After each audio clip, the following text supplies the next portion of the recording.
Oh.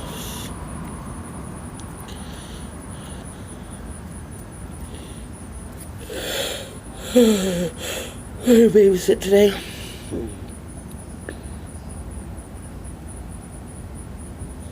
Just woke up like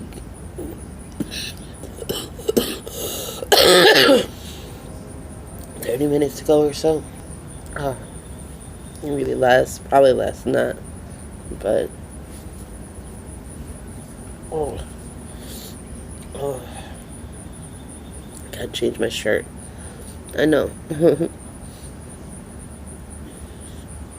I woke up with a major headache this morning. It's slowly going away, but it's still there. Like, it sucks.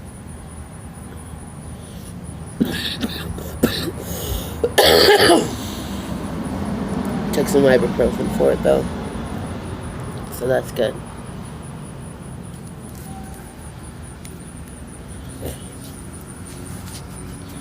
Oh.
I want to dye my hair sometime. I don't know when though, but my dad really wants me to dye red or like a light color. I don't know. He said my hair's too dark. But like my dad's side, a lot of his family like has like red hair and stuff. So like, but like my hair is dark brown. But when I was like in middle school, it looked kind of like it had like red tints to it, like redness to it a little bit, but not really. But I've like my main color that I've dyed my hair is red. Like, this is dark brown though, but I haven't recently dyed it. I haven't dyed it for a while, so and like the grays are growing in and everything, so it's like sucks. But yeah, sorry, my back itches. But so